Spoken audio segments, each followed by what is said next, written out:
Good morning everyone. Today I am going to discuss about C4 pathway जो कि C4 plants में पाया जाता है।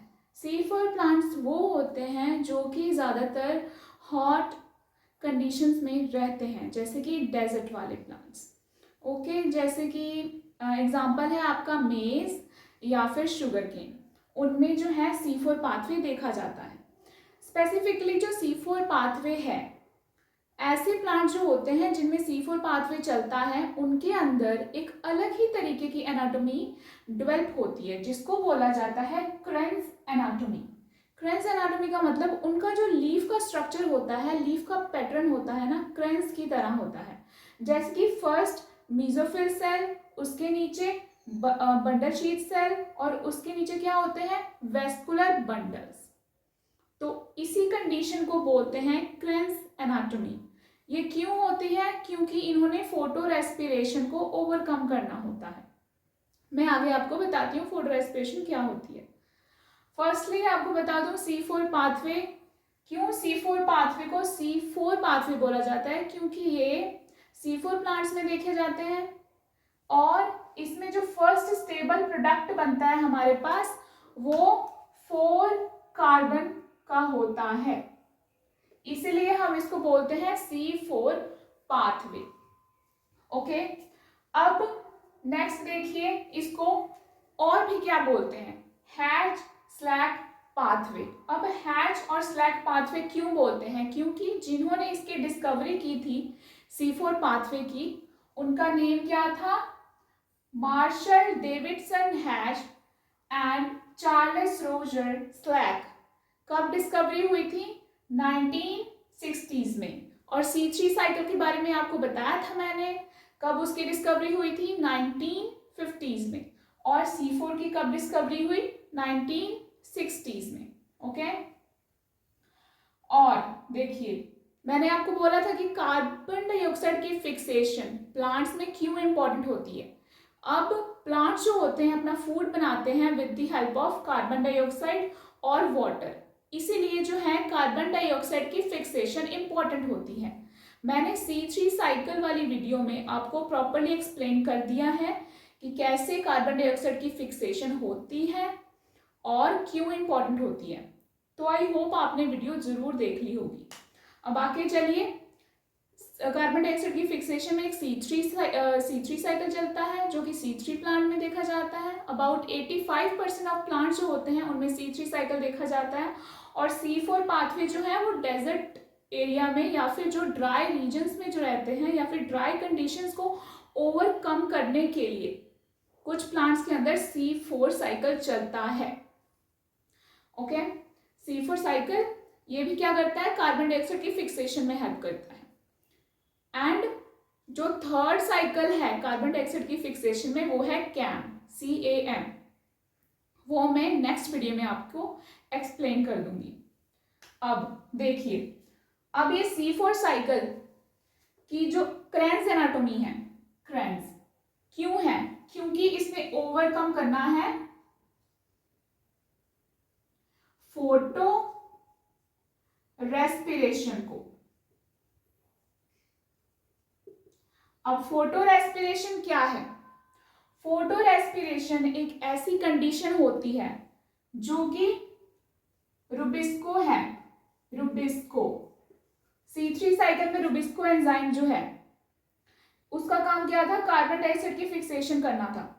अगर ये जो है, इसकी फुल फॉर्म क्या थी, RUBP, कार्बोक्सिलेज ऑक्सीजनेज। कार्बोक्सिलेज का मतलब कि वो कार्बन डाइऑक्साइड को भी फिक्स कर सकता है अगर कार्बन डाइऑक्साइड की जो मात्रा है ज्यादा है तो, अगर ऑक्सीजन ज्यादा है तो वो ऑक्सीजन की भी फिक्सेशन कर सकता है। तो इसीलिए अगर ऑक्सीजन की फिक्सेशन ये करेगा तो क्या फूड तो बनेगा नहीं प्लांट के अंदर, क्योंकि मेन फूड बनाने के लिए कार्बन डाइऑक्साइड ही चाहिए। बट अगर उसके पास कार्बन डाइऑक्साइड नहीं हुआ, ऑक्सीजन कॉन्सेंट्रेशन ज्यादा हो गई ऑक्सीजन की, तो वो क्या करेगा, ऑक्सीजन को फिक्स करना स्टार्ट कर देगा इनसाइड दी C3 साइकिल। तो इससे जो है फूड नहीं बन पाएगा प्लांट्स के अंदर। तो इसीलिए इसी कंडीशन को ओवरकम करने के लिए कि जो कार्बोक्सिलेशन ही हो रुबिस्को एंजाइम से ऑक्सीजनेशन ना हो, मतलब कि फोटो रेस्पिरेशन को ओवरकम करने के लिए ये जो है क्रेन्स एनाटॉमी C4 पाथवे जिनमें चलती है C4 प्लांट्स में होती है।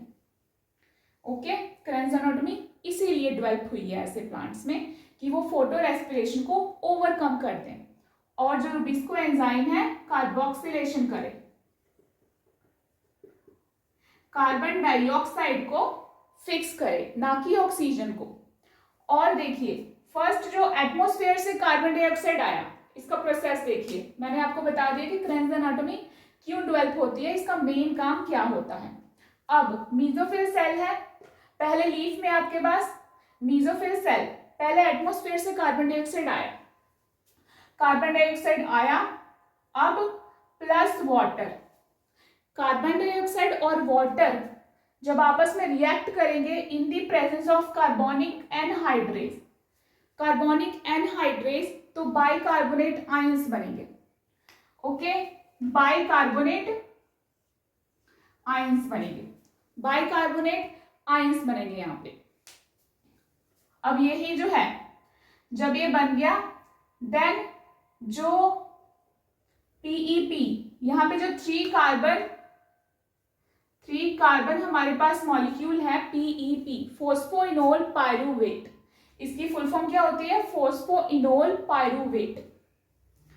अब इसमें किसकी प्रेजेंस में रिएक्ट करना है कार्बन डाइऑक्साइड के साथ, PEP carboxylase enzyme, PEP carboxylase enzyme, phosphoenol pyruvate carboxylase enzyme की प्रेजेंस में रिएक्ट करेगा और क्या बनाएगा, 4 कार्बन स्टेबल कंपाउंड बनाएगा। फर्स्ट स्टेबल कंपाउंड जो कि 4 कार्बन का होगा C4 साइकिल में, वो कौन सा होगा, ऑक्सैलो एसीटेट। क्या होगा, oxalo acetate, oxalo acetate. Okay, oxalo acetate बन गया। देन अब 4 कार्बन हमारे पास कंपाउंड आ गया। अब नेक्स्ट कौन सा एंजाइम यहां पे रिएक्ट करेगा, मलेट डीहाइड्रोजिनेज, मलेट डीहाइड्रोजिनेज। और यहाँ पे रिड्यूसिंग एजेंट कौन सा है, NADPH प्लस प्रोटॉन्स। और जब ये ऑक्सीडेशन में जाएगा तो क्या बनेगा, NADP प्लस, NADP प्लस जो है रिड्यूस्ड फॉर्म है NADPH की। ओके, देन जब ये मलेट डीहाइड्रोजिनेज रिएक्ट यहाँ पे एक्ट किया एंजाइम ऑक्सैलो एसीटेट को किस में चेंज कर देगा, मलेट में। मलेट भी क्या है, यहाँ पे 4 कार्बन कंपाउंड है।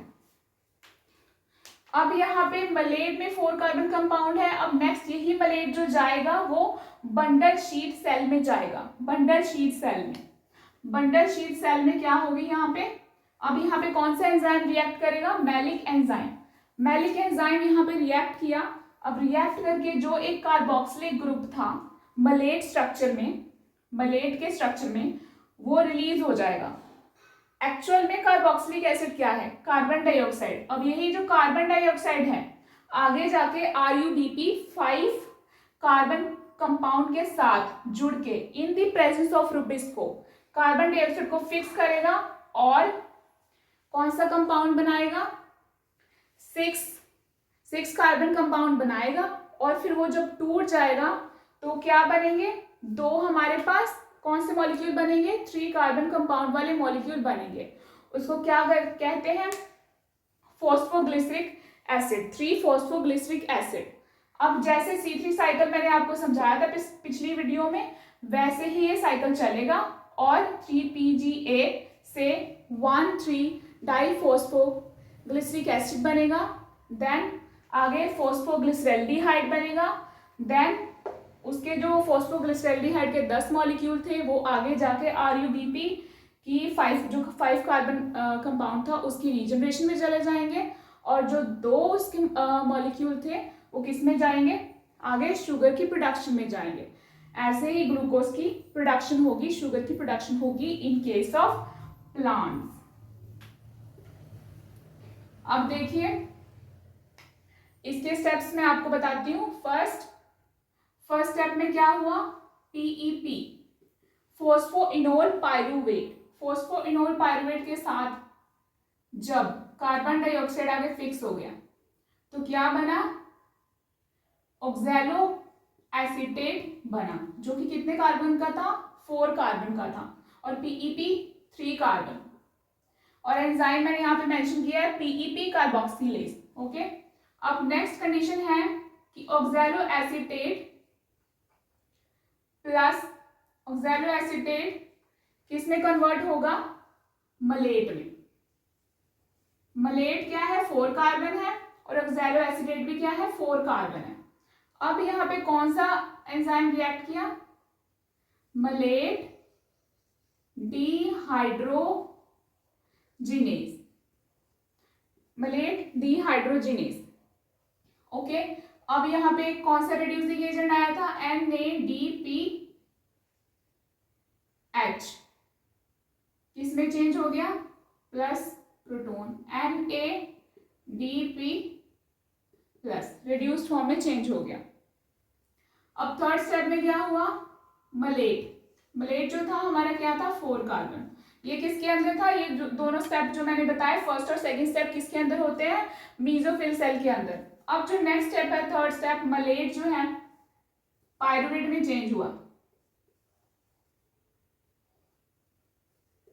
मैंने आपको यहाँ पे बताया था कि कार्बन डाइऑक्साइड कैसे यहाँ पे शुगर मॉलिक्यूल बनाने में हेल्प करेगा। अब जो है एक जो कार्बोक्सिलिक एसिड यहाँ से निकल गया ना मलेट से मैलिक एंजाइम की हेल्प से, तो वो 3 कार्बन जो कंपाउंड है यहाँ पे पायरुवेट जाएगा फिर दोबारा से मीसोफिल सेल में, और पीईपी 3 कार्बन कंपाउंड को फिर दोबारा रीजनरेट कर देगा in the presence of pyruvate phospho डाइकाइनेज।